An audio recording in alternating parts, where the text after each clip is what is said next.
You are standing at the edge of the Nile River, just before dawn. The air is cool, almost cold against your skin, a fleeting gift before the sun rises and the heat returns. Your feet sink slightly into the damp earth at the water's edge. You can hear the gentle lapping of water against the shore, a sound that has meant life and survival for thousands of years. You're not alone here. Around you, shadows move in the pre-dawn darkness. Other people, other families, all coming to collect what they need before the day begins. This is the rhythm of life in ancient Egypt. This is survival. This is home. Your hands cup the water. It's cool, almost shockingly so, in contrast to the warmth that will come. You drink deeply, feeling it slide down your throat, feeling your body awaken with gratitude. This simple act of drinking water is not simple at all. It required waking before dawn, walking from your home, carrying heavy clay vessels, waiting your turn. It requires knowing when the river is safe, when it is not. It required a relationship with this river that is older than memory, deeper than words. Every drop you drink connects you to everyone who has ever stood here, everyone who has ever depended on this ribbon of life cutting through endless sand. Tonight, we're going to step into that world together. Not the Egypt of pharaohs and pyramids, though they are there, distant and gleaming, but the Egypt of everyday people. The Egypt of thirst and relief, of endless heat and precious coolness, of ingenuity born from necessity. We're going to explore how people lived in one of the harshest environments on Earth, surrounded by desert, depending entirely on a single river, and yet they thrived.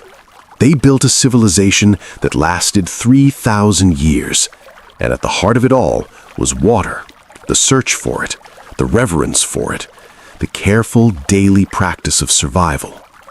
So, before you get comfortable, take a moment to like the video and subscribe, but only if you genuinely enjoy what I do here. And while you're settling in, tell me where you're listening from and what time it is there right now. Now, dim the lights and let yourself remain standing here for a moment longer as the story begins to move. The sun is beginning to rise now. You can feel it even before you see a change in the air, a warming that starts gentle and will become relentless. You lift your filled vessel, heavy now with water, and begin the walk back home. Let's walk together and let me tell you about the river that made all of this possible. The Nile River is not like other rivers. If you've ever stood beside a river in your own life, you know the feeling, the sense of movement, of water traveling somewhere, carrying something. But the Nile is different in a way that's hard to explain until you've lived beside it, depended on it, and oriented your entire existence around its moods. The Nile flows north through a landscape that should not support life. On either side of this river, sometimes just a few hundred meters from its banks, there is nothing but sand and rock and heat that can kill you in a day. The desert stretches in every direction, endless and unforgiving. And yet here, along this marrow green ribbon, millions of people lived, farmed, raised children, built temples and homes and lives. Imagine waking up in your small mud brick home. The walls are thick, designed to keep out the worst of the heat, but even so, you can feel the warmth building as the sun climbs higher. You slept on the roof last night, like most people do in summer, trying to catch any breeze that might offer relief. Now, as you descend the ladder back into your home, you're already thinking about water. Your throat is dry, your skin feels tight. The first thing you do before anything else is drink. You reach for the large clay jar in the corner of your main room, a vessel that stays remarkably cool even in this heat thanks to the evaporation through its porous surface. You dip a smaller cup into it and drink deeply. The water tastes faintly of earth, of the river, but it is clean and cool, and it is life itself. This jar was filled yesterday, carried from the river by someone in your household. Maybe you, maybe your wife. Maybe your daughter, who is learning the routes, the safe places, the times of day when the water is clearest. The jar holds enough for a day, maybe two if you're careful. Drinking water, cooking water, water to wash your hands and face, water to offer to any guest who enters your home because hospitality demands it, and because in this land, sharing water is sharing life. But the Nile is not a static thing.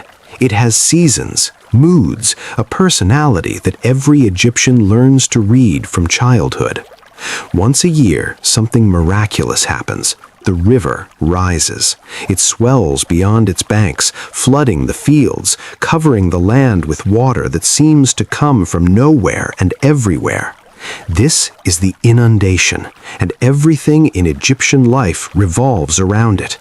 You can see it coming days before it arrives, the water level creeping higher, the color changing from its usual green-blue to a rich dark brown, heavy with silt carried from distant mountains you will never see. When the flood comes, your world transforms. Fields disappear underwater, pathways become canals. Your home, if it's well placed, sits on slightly higher ground, an island in a temporary sea. And you wait. For months you wait. This is not a disaster. This is a blessing. Because when the water recedes, it leaves behind something precious. Rich, black soil, thick with nutrients, perfect for planting. This is why Egypt can feed itself. This is why civilization is possible here. Not in spite of the flood, but because of it. Your entire year is organized around this rhythm. There are 3 seasons in Egypt, and they have nothing to do with hot and cold. There is Achet, the inundation, when the fields flood and farming stops. There is Peret, the growing season, when the water recedes and you plant and tend your crops in soil still damp and fertile. And there is Shemu, the harvest, when you race against the returning heat and the drying earth to gather everything you've grown before the next flood begins the cycle again. You don't fight this rhythm. You couldn't if you wanted to. Instead, you learn to read the river like a language. You watch the water level. You observe the color, the speed of the current, the debris it carries. You know from experience passed down through generations that when the water is clear and slow, it's safe to drink directly. When it's high and fast and brown, you let it settle in jars overnight, allowing the silt to sink to the bottom.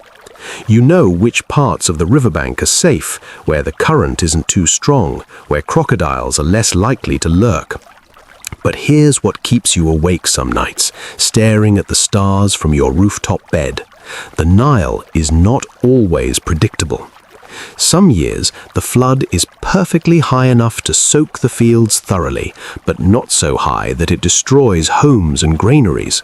Some years it is too high, and you watch helplessly as water surges through villages, topples walls, drowns precious stored grain. And some years, these are the years that haunt every Egyptian, the flood is too low. The water rises, yes, but not enough. It doesn't reach all the fields. The soil left behind is thin, poor, and you know, even before you plant, that the harvest will be small, that food will be scarce, that hunger might visit your home before the year is through. This is not ancient history to you. This is your life. You remember the low flood from 5 years ago. You remember how your family rationed grain, how the portions got smaller as the months wore on, how your children's bellies swelled despite eating less, a cruel trick of malnutrition. You remember the relief when the next flood was better, abundant, generous. The river gives and the river withholds, and you accept both because you have no choice. But Egyptians are not passive in the face of this uncertainty. Over centuries, over millennia, they have learned to work with the river, to extend its blessing, to coax water to places it wouldn't naturally reach. You can see this in the canals that crisscross the fields, carefully dug and maintained, directing water where it's needed most. You can see it in the shaduf, a simple but ingenious device consisting of a long pole balanced on a post, with a bucket on one end and a counterweight on the other. With a shaduf, one person can lift water from the river or a canal and pour it into irrigation channels, watering crops even when the flood has receded and the earth begins to dry. You've worked a shadoof yourself. It's rhythmic, almost meditative work. Dip the bucket, let the weight pull it up, swing it around, pour, repeat. Hour after hour under the sun. Your shoulders ache, your back protests, but the water flows where you direct it, and the crops grow, and that makes the pain worthwhile. The sun is high now, beating down with an intensity that makes you squint even though you've lived under the sun your entire life. You finish your work in the fields and head back toward your home, thinking about the tasks that remain. There's water to fetch for the afternoon, for cooking the evening meal. There's bread to bake, and bread requires water mixed with grain to form dough. Every single thing you do, in some way, involves water. Let's step inside now, into the shade of your home, and look at how water moves through a single day, through the ordinary moments that make up a life. The heat inside your home is bearable, but only just. The mud brick walls, thick as your forearm is long, do their job of keeping out the worst of the sun's assault. But the air is still warm, still dry.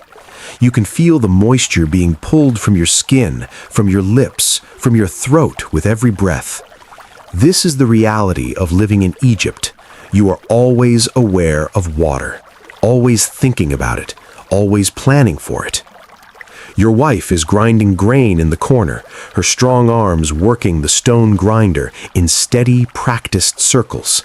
The sound is rhythmic, almost musical, a scraping, grinding sound that you've heard every day of your life. She'll need water soon to mix with the grain to make dough for bread. You watch her work for a moment, seeing the concentration on her face, the way small beads of sweat form on her forehead despite the relative coolness of the room. She pauses, wipes her brow with the back of her hand, and reaches for the water jar.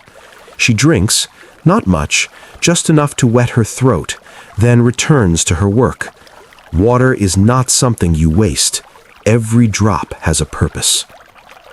Your daughter enters from outside, carrying a smaller clay vessel balanced on her head. She's young, maybe 10 or 11, but she's been making this journey to the river since she was 7. At first, she went with her mother, learning the route, learning which paths were safest, which parts of the day were best for collecting water. Now she goes with other girls her age, a small group that meets at dawn and again in the late afternoon when the sun is less brutal. They talk and laugh as they walk, turning a necessary chore into a social moment, a chance to share news and gossip and the simple pleasure of friendship. She sets the vessel down carefully, proud that she hasn't spilled a drop. Your wife smiles at her, nods her approval, and your daughter beams. This is part of her education, her preparation for the life she'll lead. She's learning not just how to carry water, but when to collect it, how to judge if it's clean, how much her household needs, how to manage this precious resource that everything depends on. One day, she'll have her own home, her own family, and she'll teach her own daughters these same lessons. You step outside into the blinding brightness of midday. The sun is directly overhead now, turning the world white and harsh. Most people are inside during this part of the day, waiting for the heat to become bearable again. But you need to check the irrigation channel that runs past your small plot of land. The growing season is well underway, and your onions and lettuces and beans need water regularly, especially now, when the flood is a memory and the earth is beginning to dry. You walk along the narrow path between fields, feeling the heat radiating up from the ground through your sandals. The irrigation channel is about waist deep, fed by a larger canal that connects to the river. You can see the water flowing sluggishly, brown with silt, warm from the sun. You kneel at the edge and check the small gate you fashioned from wood and clay, a simple device that lets you control when water flows into your field and when it doesn't. Right now, it's closed. You'll open it this evening when the sun is lower, allowing water to seep into the furrows you've dug between your crop rows. This system of canals and channels and small personal gates is how Egypt works. The river provides the water, the annual flood provides the main irrigation, but it's this network of human-made waterways that keeps everything alive during the dry months. Every farmer maintains their section of channel. Every community works together to keep the larger canals clear of debris, their banks strong and intact. It's endless work, but it's necessary work. Without it, the fields would dry up within weeks of the flood receding, and there would be no harvest, no food, no life. You remember helping to dig a new canal last year, part of a community project organized by the local officials. Dozens of men worked together, moving earth with wooden tools and baskets, redirecting water to reach fields that had always been just slightly too far from the river's blessing. It took weeks. Your hands blistered, then calloused. Your back ached every night. But when it was finished, and the water flowed where it had never flowed before, there was pride in that. There was satisfaction in knowing you'd helped expand the boundary between the green land and the red land, between life and desert. Back at home, your wife is shaping the dough now, her hands dusted with flour. She's made a small fire in the outdoor oven, really just a dome of clay with an opening at the bottom for fuel and another at the top for smoke to escape. She'll bake the bread directly on the hot inner surface of the oven, and in a short time your home will fill with that warm, yeasty smell that means food and comfort and survival. But even this simple act of baking bread required water. Water to mix the dough, water that was carried from the river, water that was stored carefully, used sparingly. You think about water constantly, in ways that people in wetter lands probably never do. You think about it when you wake, planning the day's collection. You think about it when you eat, grateful for the moisture in cucumbers and melons, fruits that are mostly water trapped in edible form. You think about it when you work, rationing your effort to avoid sweating more than necessary, because sweat is water leaving your body, water you'll need to replace. You think about it when you see the river, wondering if this year's flood will be good or poor, if the level is rising as it should or staying worryingly low. There's a rhythm to water in your life, a daily pattern that never changes. Dawn collection before the sun makes the walk unbearable. In the morning, I drink, cook, wash my hands and face. Midday conservation, staying in the shade, doing quiet work, using as little as possible. Afternoon collection again, preparing for evening and the next morning. Evening use, cooking the main meal, cleaning up, drinking before sleep. And through it all, an awareness of the level in your storage jars, a mental calculation of how much remains, how much you'll need, when you'll need to fetch more. Your neighbors are doing the same thing, following the same rhythm. The woman next door, older now, her children grown and gone, still makes the walk to the river twice a day, her steps slower but her routine unchanged. The young couple who just married and moved into the house on the other side, learning this rhythm together, sometimes forgetting and running short, coming to your door to ask if they might have some water, just enough for the evening. And of course you share, because that's what neighbors do, what humans do when water means life. In the wealthier parts of town, closer to the temples and the administrative buildings, some homes have their own wells. You've seen them. Deep shafts dug into the ground until they reach water that seeps laterally from the river through the earth. It's hard work to dig a well, expensive to maintain, and even then, the water that comes up is often brackish, suitable for washing, but not always pleasant to drink. Still, it's a mark of status, of not having to join the common crowd at the riverbank. But even those wealthy families still collect river water for drinking and cooking. The Nile's water is better, sweeter, blessed by the gods who make the flood come each year. You've taught your son, younger than his sister, the same lessons she learned. He's just beginning to carry small vessels, building his strength, learning responsibility. He complains sometimes, asks why he can't just play all day like some of the younger children, and you tell him what your father told you. Water is life, and life is not given freely in this land. It must be earned, carried, protected, respected. He'll understand better as he grows older. He'll feel what you feel, the satisfaction of a full jar, the relief of a cool drink, the pride of providing for his family. There are moments, rare and precious, when water is abundant enough to be enjoyed rather than merely used. During the flood, when water is everywhere, children play in the shallower areas, splashing and swimming, laughing with a freedom that's impossible the rest of the year. Adults wash more thoroughly, luxuriating in the ability to pour water over themselves without counting every drop. Clothes are washed and spread on bushes to dry. Animals are bathed. Everything gets cleaned in these brief months. But those months always end. The water recedes, the earth dries, and the careful management returns. You return to your mental calculations, your dawn walks, your constant awareness. And you accept this because you've never known anything different, and because the alternative of living somewhere with more rain but without the Nile's predictable gift of rich soil might mean struggling in different ways. Here, at least, you know the rules. You know what the river demands and what it provides.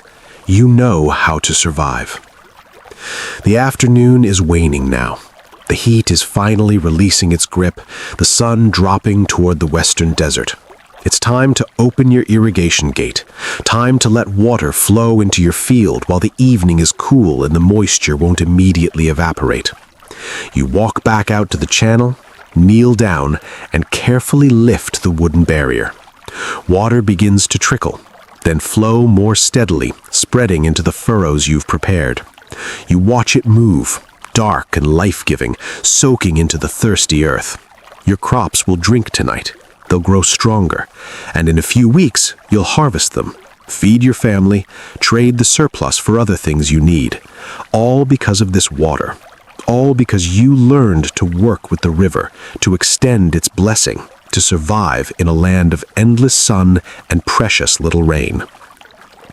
If you're finding comfort in this story, if you're settling into the rhythm of ancient life, take a moment to leave a comment. Tell me what you think about when you turn on your tap at home. Do you ever think about where that water comes from? The infrastructure that brings it to you? The ancient Egyptians would have thought our lives were magical, water appearing whenever we want it. But maybe there's something we can learn from their awareness, their gratitude, their understanding that water is never truly guaranteed. Your daughter calls from inside the house. The bread is ready. Your family gathers in the dimming light of evening, breaking bread together, passing a cup of cool water from hand to hand. This is your life. This is survival. This is, in its own way, prosperity. You have enough. Your family is healthy. The river has been kind this year. And tomorrow, you'll wake before dawn and begin again. The desert is always there, pressing against the edges of your world. You can see it from your rooftop at night, a vast darkness beyond the green strip of civilization that hugs the river. During the day, it shimmers in the distance, waves of heat making it look like water, a cruel trick in a land where water means everything. The desert is beautiful in its way, stark and clean, but it is not forgiving. It does not compromise. It does not offer second chances. And yet, Egyptians have learned to live not just beside it, but sometimes within it, extracting life from a landscape that seems designed to prevent it. You've walked into the desert, of course. Everyone has. Sometimes it's necessary. There are trade routes that cut through the sandy wastes, connecting Egypt to distant lands. There are quarries in the desert where stone is cut for temples and tombs. There are oases, small pockets of life sustained by underground water, where date palms grow and small communities survive in isolation. But every journey into the desert requires preparation, knowledge passed down through generations, an understanding of how to survive when the green land is out of sight and the river is just a memory. Your uncle once told you about a journey he made as a young man, traveling with a trade caravan to one of the western oases. They left before dawn, when the air was cool, carrying as much water as they could manage. Every person had their own supply, sealed in leather bags or clay vessels wrapped in damp cloth to keep them cool. The donkeys carried more, heavy loads that made them plod slowly through the sand. And still, he said, it wasn't enough. Not really. They rationed carefully, drinking only when absolutely necessary, their lips cracking, their throats raw, their heads pounding from the heat and dehydration. When they finally reached the oasis, he said he wept at the sight of the spring, clear water bubbling up from deep underground, surrounded by green palms and singing birds. He drank until he was sick, his body unable to process so much water after days of deprivation. That's what the desert teaches you. It teaches you the true value of water. It strips away all the things you take for granted and reduces life to its most essential element. Can you drink? If yes, you live. If not, you die. It's that simple and that brutal. But Egyptians have learned tricks, small pieces of wisdom that make survival possible, that push back against the desert's hostility just enough to carve out space for human life. You know, for instance, that if you're caught in the desert without water, you can sometimes find moisture in unexpected places. The desert plants, sparse and tough as they are, hold water in their roots and stems. Not much, but sometimes enough. You've never had to do this yourself, but you know people who have. Travelers who survived because they knew which plants could be cut open, which roots could be crushed to yield a few precious drops. You know that traveling at night is safer than traveling during the day. The desert at night is cold, sometimes shockingly so, the same land that bakes you during the day now pulling heat from your body. But at least you're not losing water through sweat. At least you can move without feeling like the sun is actively trying to kill you. The stars are bright in the desert, brighter than anywhere else, and they serve as guides for those who know how to read them.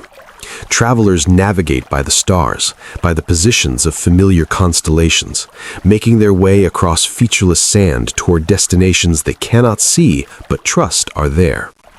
You know that if you must travel during the day, you cover yourself completely. Light-colored linen that reflects the sun rather than absorbing it. Cloth wrapped around your head and face, leaving only your eyes exposed. It looks strange, makes you feel half blind, but it works. It keeps the sun off your skin, reduces the amount of moisture you lose through sweating, protects your lungs from breathing in hot, dry air that can damage them.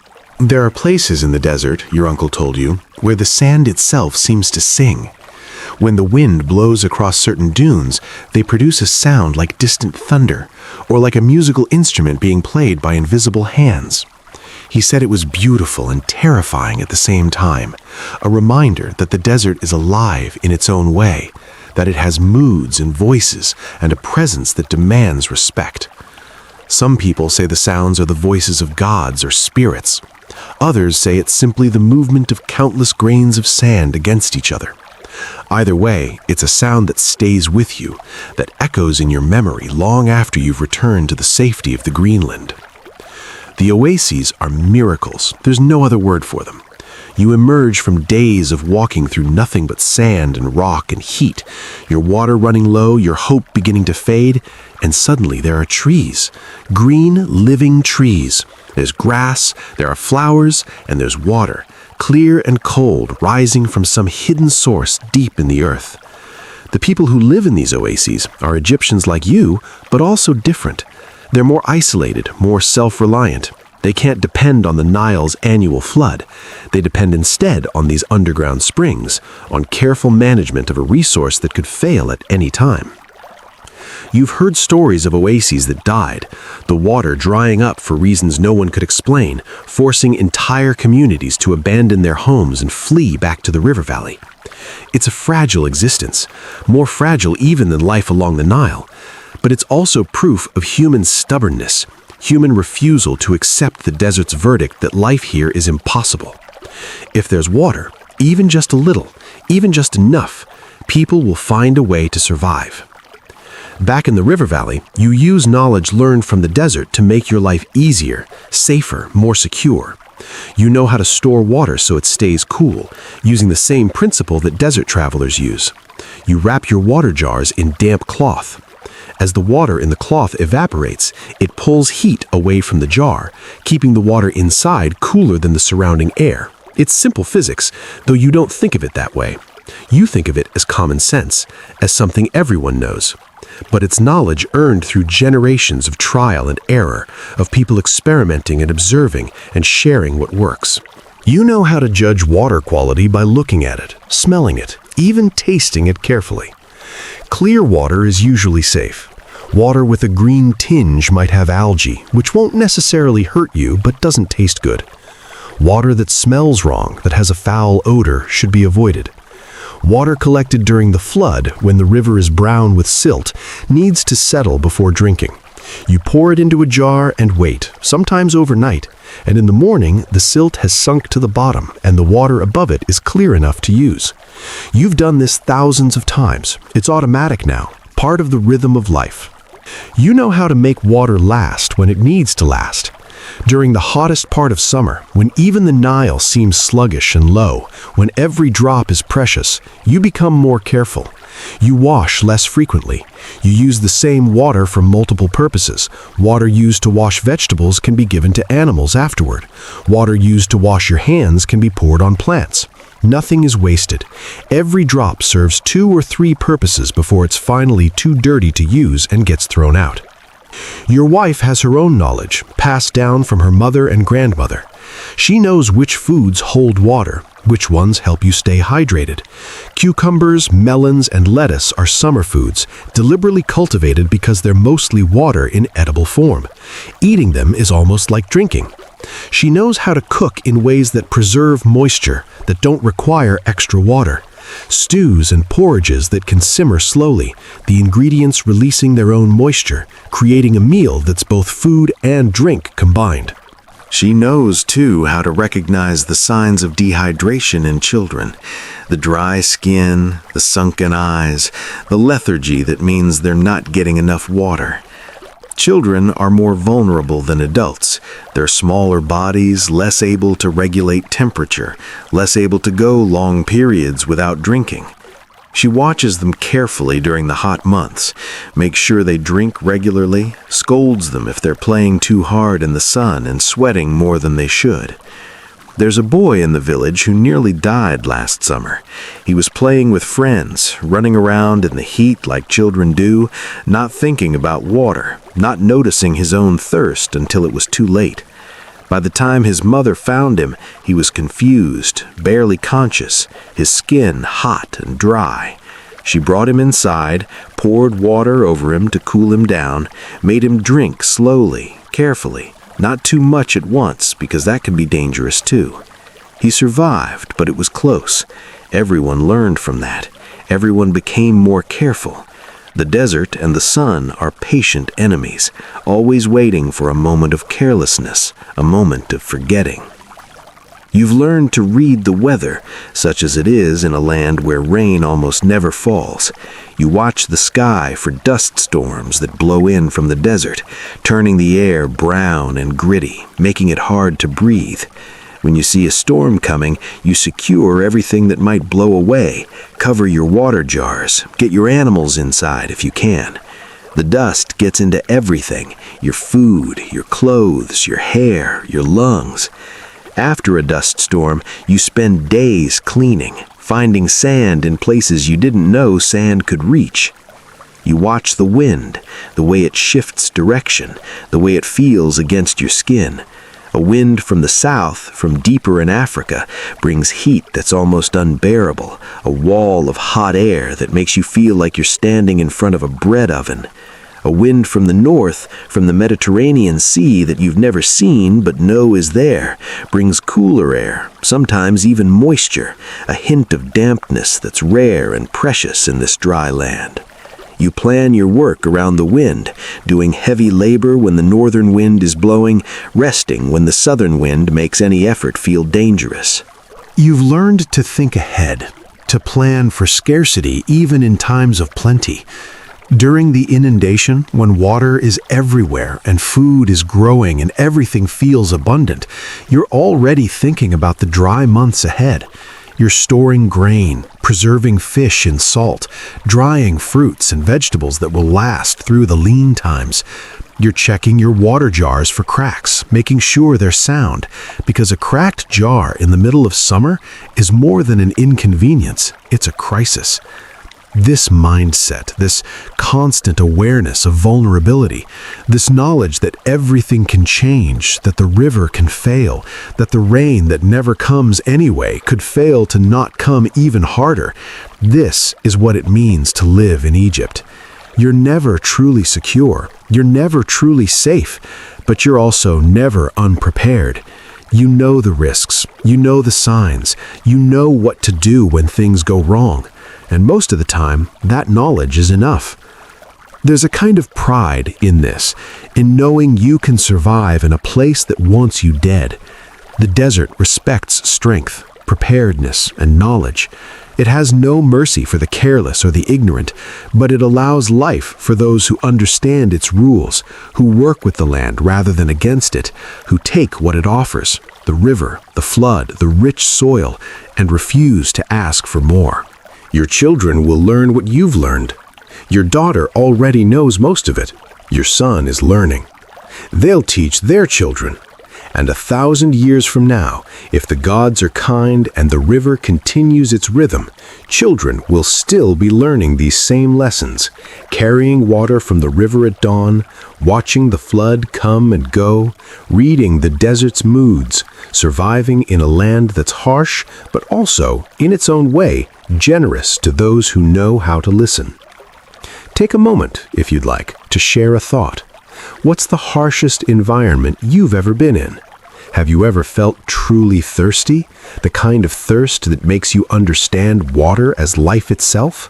The ancient Egyptians lived with that understanding every day. It shaped everything they did, everything they were. The evening deepens.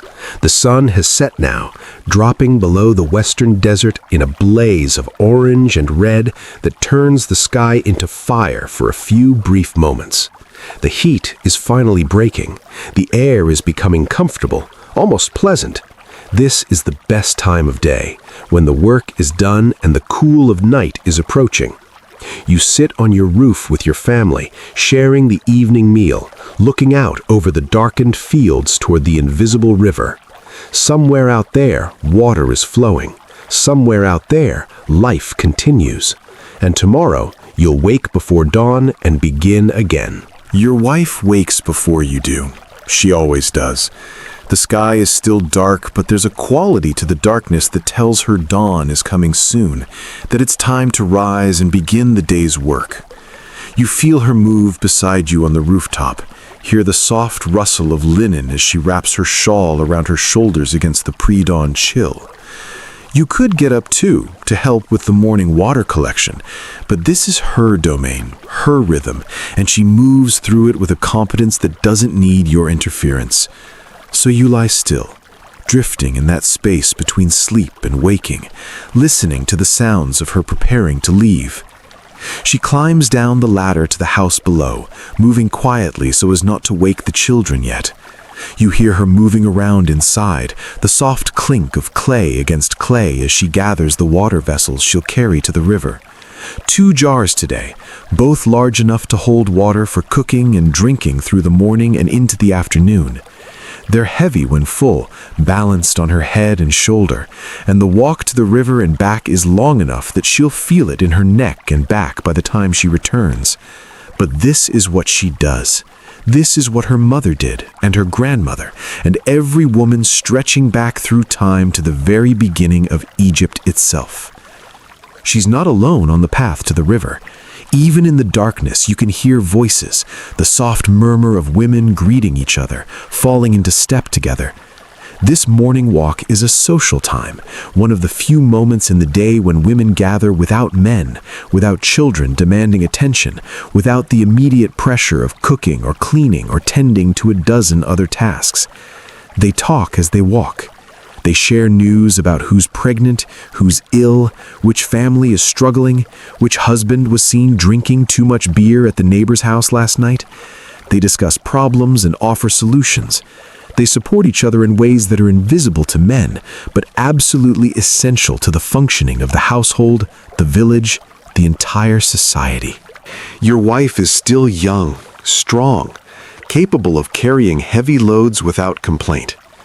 But she walks beside an older woman this morning, Someone whose children are grown, whose husband died 2 years ago, who lives now with her son's family. This woman can't carry as much as she used to. Her back is bent from a lifetime of labor, her joints stiff and painful in the morning cold. So your wife helps her, carrying an extra jar for her, making sure she doesn't fall on the uneven path, offering an arm when the ground is rough. This is how it works. The younger women help the older ones. The older ones teach the younger ones. Everyone survives together, or no one survives at all. At the river, there's a protocol, an unspoken order to things. The women who arrived first have the best spots, where the bank is gentle and the water is clear. Later arrivals wait their turn, patient and unhurried. There's no pushing, no arguing. Everyone knows that aggression over water is dangerous, that it can tear apart the social fabric that keeps everyone safe. So they wait, and they talk. And when a spot opens up, the next woman steps forward and fills her vessels with the same care and attention that every woman before her has used. Your wife kneels at the water's edge. The sky is lighter now, the stars fading as the sun prepares to rise. She dips her first jar into the river, watching the water flow in, feeling the weight increase. She knows exactly when it's full without having to look, knows it by the feel, the balance, the way the jar settles in her hands. She lifts it carefully, sets it aside, and fills the second jar.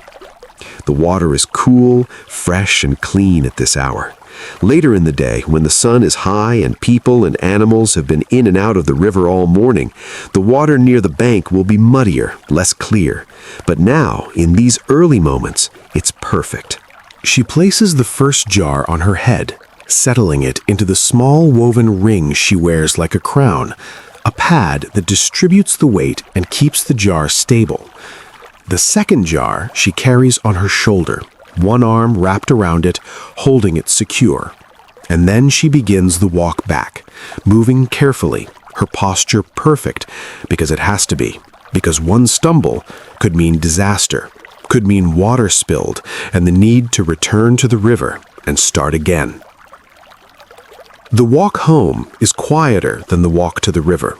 The women are concentrating now, focused on the weight they carry, the path ahead, the need to get home before the sun rises and the heat begins. Your wife's mind is already moving ahead to the next task. She'll pour one jar into the large storage vessel at home, keep the other nearby for immediate use. She'll wake the children, start the fire for breakfast, and begin the bread-making process that will take most of the morning. She'll send your daughter to collect water again in the afternoon, teaching her by example how to manage this essential resource, how to be the kind of woman who keeps her family alive. There are women in Egypt who have more help with these tasks. Wealthy women, women married to scribes or priests or government officials. They have servants, often other women from poorer families, who do the water carrying for them. But even these wealthy women know the rhythm of water, know when it needs to be collected, how much is needed, how to manage a household's supply. It's knowledge that crosses all social boundaries. Every woman in Egypt, from the poorest farmer's wife to the pharaoh's own mother, understands water in a way that men sometimes don't, because water is women's work, women's responsibility, women's domain. Your wife arrives home just as you're climbing down from the roof. She nods to you, a small smile, and you help her lift the jar from her head, careful not to spill. The children are stirring now. Your daughter already up and helping her mother, your son still rubbing sleep from his eyes. The day is beginning, and at the center of it all is the water your wife has brought, the foundation upon which everything else will be built. Watch your wife as she moves through the day, and you'll see water in everything she does. She uses it to wash the children's faces and hands. She uses it to cook the morning porridge, mixing it with grain and heating it slowly over the fire. She uses it to make the dough for bread, her hands working the flour and water together until it's the right consistency, not too wet, not too dry. She uses it to clean the eating bowls after the meal. She uses it to wash vegetables from the garden. She uses it to cool the house, sprinkling it on the floor where it will evaporate and pull heat from the air. She uses water carefully, thoughtfully, never wasting a drop. When she washes vegetables, she saves that water and gives it to the chickens. When she washes her hands, she does it over a bowl so the water can be used again for something else. She has a hierarchy in her mind, a clear understanding of water's uses. Clean water from the river for drinking and cooking. Slightly used water for washing. Very used water for animals or plants. Only when water has served every possible purpose does she finally throw it out.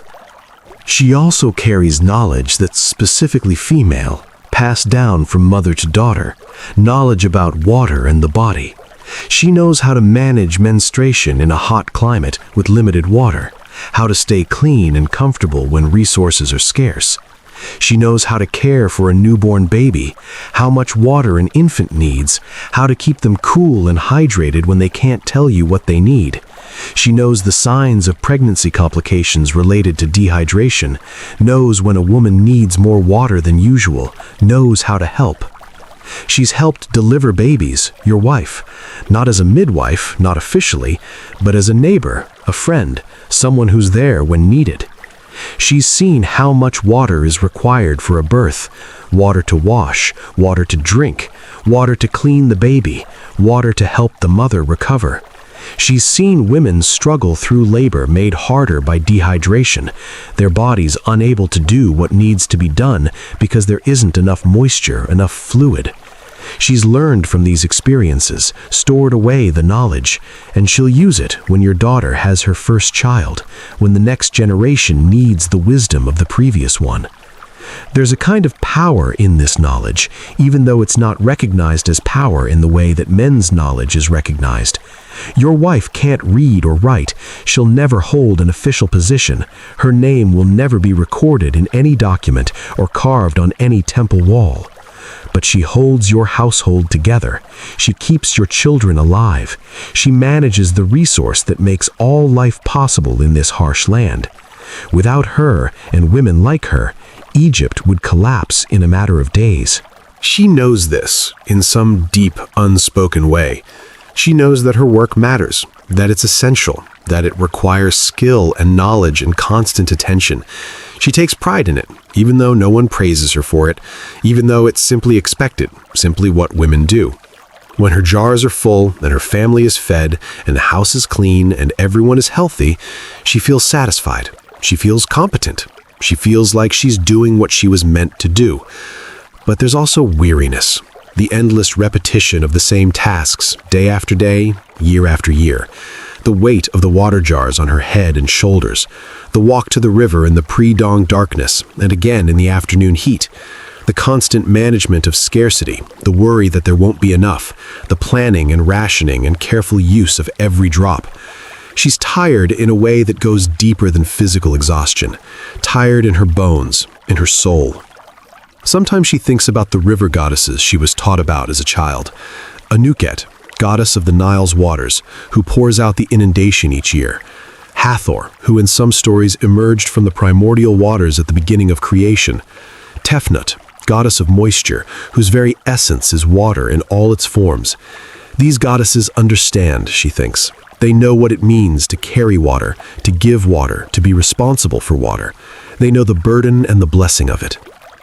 She makes small offerings sometimes when she's at the river. Nothing elaborate, nothing that would be noticed. A whispered prayer, a moment of gratitude, a recognition that the water flowing into her jars is a gift, not a right, something to be thankful for rather than simply expected. The other women do this too in their own ways, some more elaborately, some more quietly, but all of them acknowledge that water is sacred, that it comes from the gods, that it sustains everything. Your daughter is learning all of this, absorbing it through observation and practice. She watches her mother's careful management of water, her efficient use of every drop, her knowledge of when to collect and how much to take. She's learning the social aspects too, the importance of the morning walk with other women, the way information flows along with the water, and the support network that makes survival possible. She's learning that being a woman in Egypt means being responsible for water, and that this responsibility is both heavy and essential. One day, your daughter will have her own household.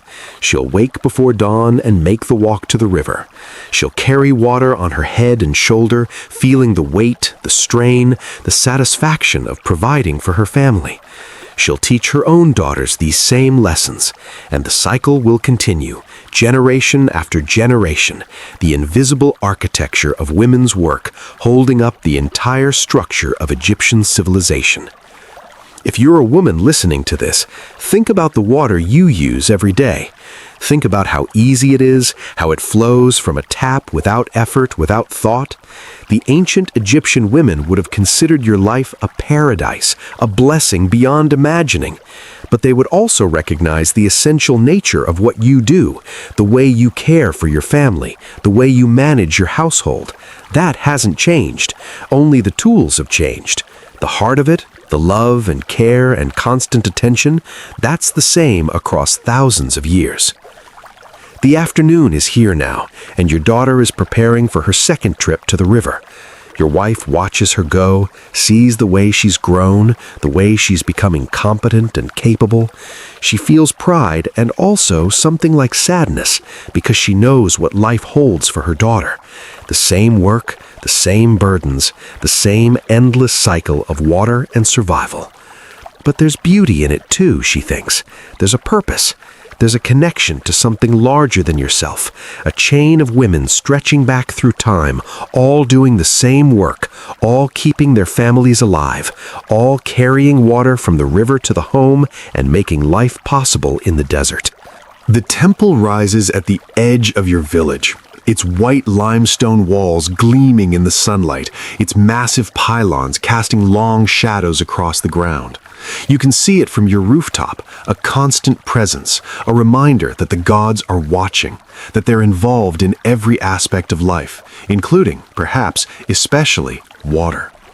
The priests who serve in that temple have their own relationship with water, one that's both similar to and different from yours. They use it in rituals that are ancient beyond memory, ceremonies that are supposed to please the gods, to ensure the flood comes, to maintain the delicate balance between order and chaos that keeps Egypt alive. You've watched the morning ritual from a distance, standing at the edge of the temple grounds with other villagers, observing something you're not quite allowed to fully participate in. The priests emerge at dawn, just as you're returning from your own trip to the river, and they carry water in special vessels, sacred jars that are used for nothing else. They pour this water over the statues of the gods, washing them, purifying them, speaking prayers in voices that rise and fall in rhythms that sound like music. The water they use comes from the Nile, the same river you drink from, but once it's been dedicated to the gods, it becomes something more than ordinary water. It becomes holy. It becomes a bridge between the human world and the divine. You don't entirely understand the theology behind these rituals. The priests know things you don't, have access to knowledge that's kept deliberately mysterious, deliberately separate from common people.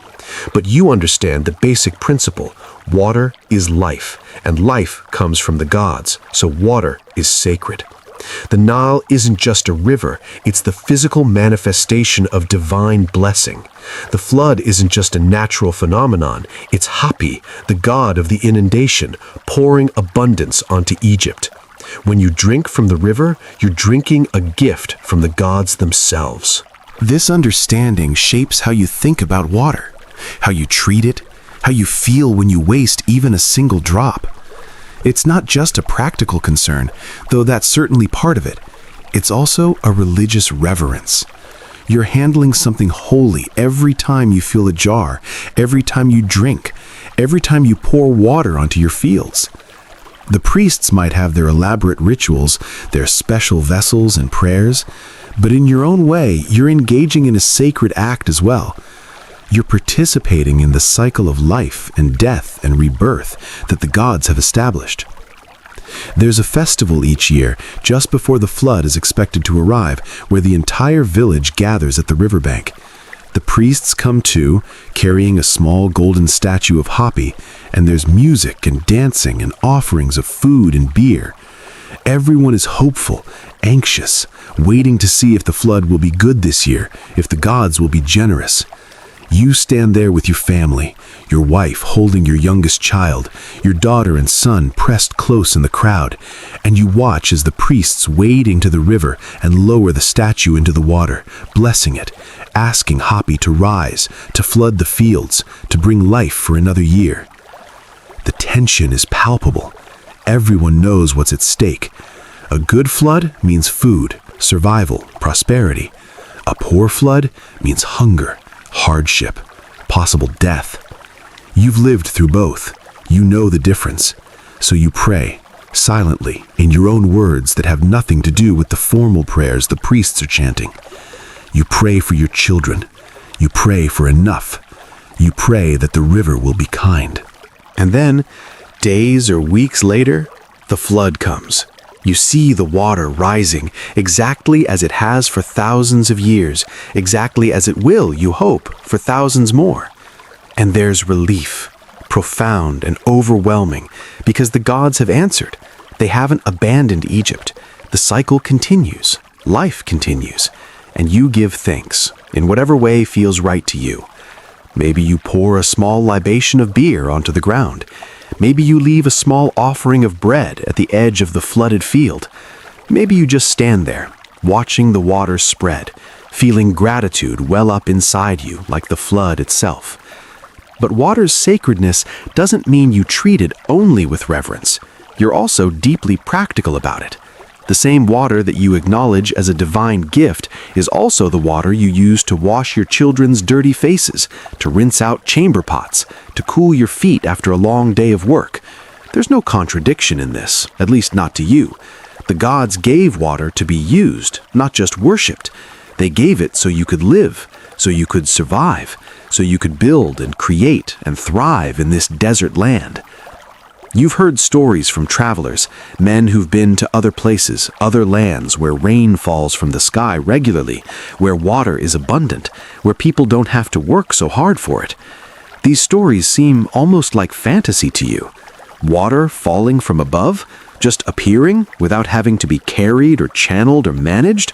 It sounds too easy, almost suspicious. How do those people appreciate water if they don't have to work for it? How do they understand its value if it's always available? But then you think about the flood, which is sort of like rain, except that it comes from the ground rather than the sky, comes from the river overflowing rather than clouds opening, and you realize that maybe those other lands aren't so different after all. Maybe their people have their own relationship with water, their own ways of understanding it as both a practical resource and sacred gift. Maybe the forms are different, but the essence is the same. Your son asks you one day, watching you work the shadoof to water the garden, why the gods don't just make it rain in Egypt? Why do you have to work so hard to move water from the river to the fields? Why doesn't water just fall from the sky, like it apparently does in other places? And you don't have a good answer, not really. You could say that the gods have their reasons, that Egypt's way is Egypt's way, that this is how it's always been. But the truth is, you don't know. You just know that this is the life you've been given, the challenge you've been assigned, and you meet it as best you can. There's a kind of bargain at the heart of Egyptian civilization, you think. The gods provide the river and the flood. Humans provide the labor, the ingenuity, the constant effort to extend that blessing, to make it reach farther, to support more life. Neither side can succeed without the other. The gods could flood the entire valley, but without humans to plant and tend and harvest, it would be wasted. Humans could work as hard as they want, but without the flood, without the river, all that effort would yield nothing in this desert climate. So you work, and you pray, and you hope that the gods are paying attention, that they appreciate your effort, that they'll continue to provide what you need. And most of the time, it seems to work. Most years, the flood is adequate. Most years, there's enough food. Most years, your children grow and thrive. The system holds. The bargain is kept. Egypt endures. You think about this sometimes, late at night when you can't sleep, lying on your roof under stars so bright and numerous they seem to fill the entire sky. You think about how fragile it all is, how dependent on this one river, this one annual event, this one narrow strip of green in an endless sea of sand.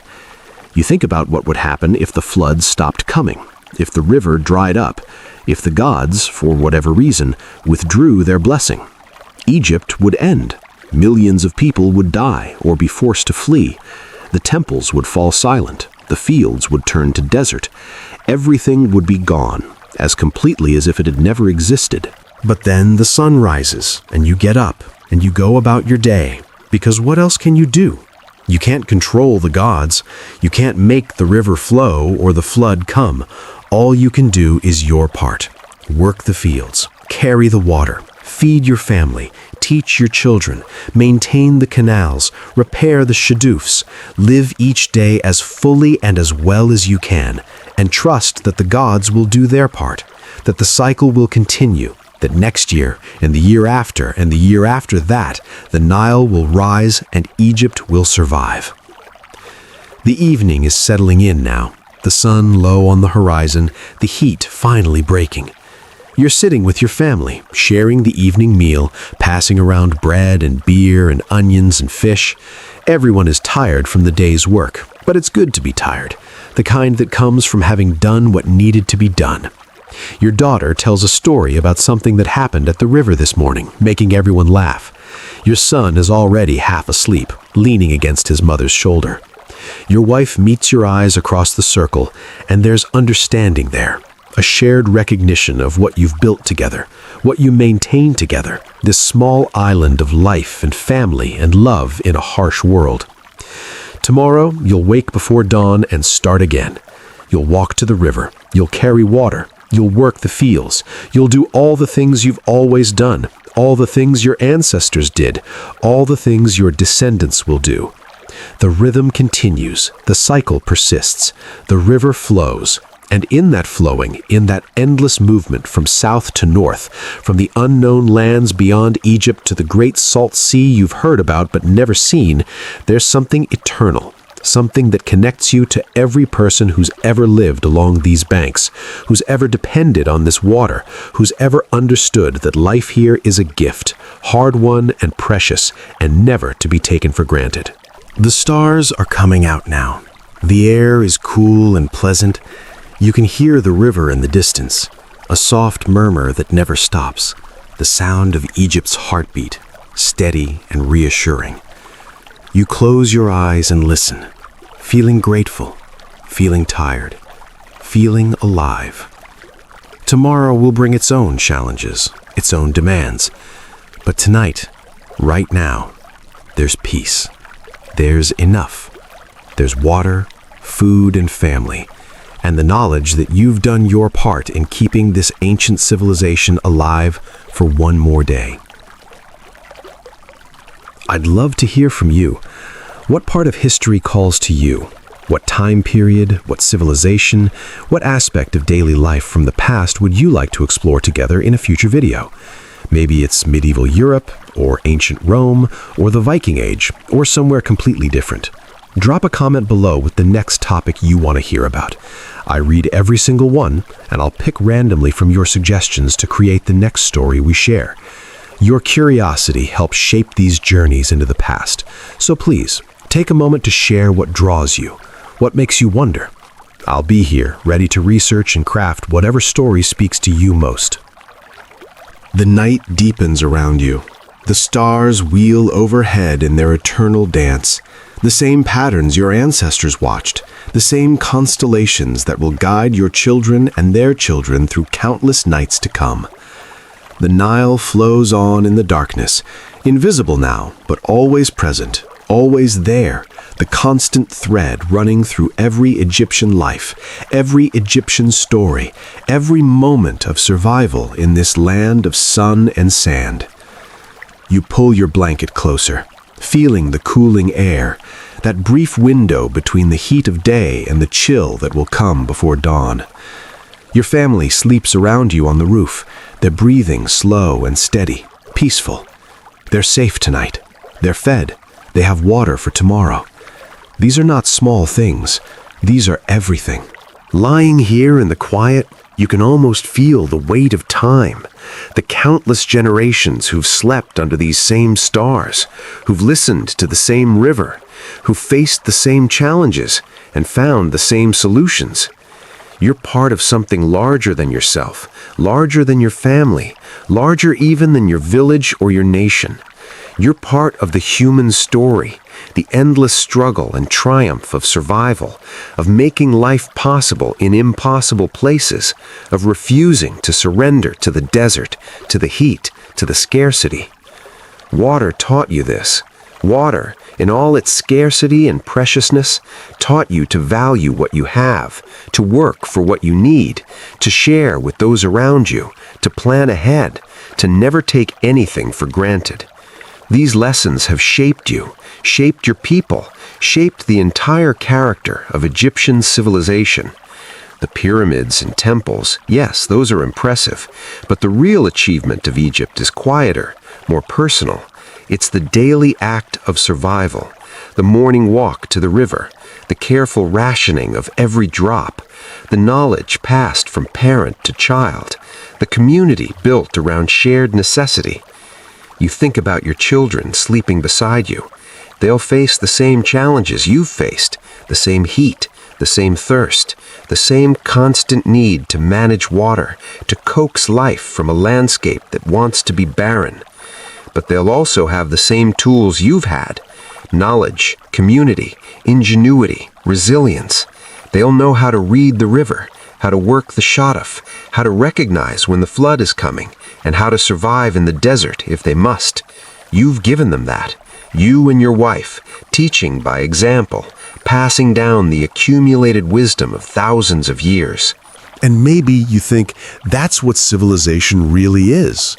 Not the grand monuments or the written records or the political structures, though those matter too, but the quieter transmission of knowledge, the teaching of skills, the building of communities that support each other through hard times, the understanding that we survive together or not at all, the recognition that some things, like water, like food, like shelter, are too important to be fought over, that they must be shared, managed collectively, and protected for everyone. The river has taught Egypt this lesson over and over again. You can't fight the flood. You can't control when it comes or how high it rises. All you can do is work together to make the most of what it brings, to extend its blessing as far as possible, to ensure that as many people as possible benefit from the gift the gods have given. This cooperation, born of necessity, has made Egypt strong in ways that go beyond military might or territorial expansion. It's made Egypt resilient, adaptable, able to endure through centuries of change and challenge. You don't know what the future holds. You can't see beyond tomorrow, beyond the next flood, beyond your own lifetime, but you trust, in a deep and fundamental way, that the river will continue to flow, that the flood will continue to come, that life will continue to be possible along these banks. This trust is part of who you are, part of what it means to be Egyptian. It's not blind faith. You know the river can fail, that floods can be too high or too low, that disaster is always possible. But it's a choice to hope anyway, to plan for survival, to keep going even when the future is uncertain. The stars are beginning to fade now. Dawn is coming soon, though the sky is still dark. In a little while, your wife will wake and begin her day. The cycle will start again. Water will be carried. Bread will be baked. Fields will be tended. Life will continue, one day at a time, one drop at a time, one small act of survival after another. This is how civilizations endure. This is how Egypt has lasted 3,000 years. Not through grand gestures or dramatic moments, but through the quiet, persistent daily work of ordinary people doing what needs to be done. You close your eyes, feeling sleep finally approaching. The river murmurs in the distance, eternal and constant. Tomorrow you'll wake and walk to the banks and fill your jars once again. Tomorrow you'll continue the work that your ancestors began and your descendants will carry on. Tomorrow you'll live another day in the land of the river, the land of the sun, the land where water is life and survival is a daily gift, hard-won and deeply cherished. Sleep now. Rest. The river flows on. Egypt endures. And in the morning, when the sun rises over the desert once more, you'll be ready to see it, to face another day, to carry another jar of water, to live another moment of this ancient, endless story. Thank you for staying here with me tonight, for walking through ancient Egypt, for feeling the heat and the thirst and the relief of cool water. Thank you for listening. I hope this story brought you some peace, some calm, some connection to the people who came before us, who faced their own challenges with courage and ingenuity and grace. May your own night be restful, may your own tomorrow bring you everything you need, and may you always have enough water, enough food, enough love, enough life.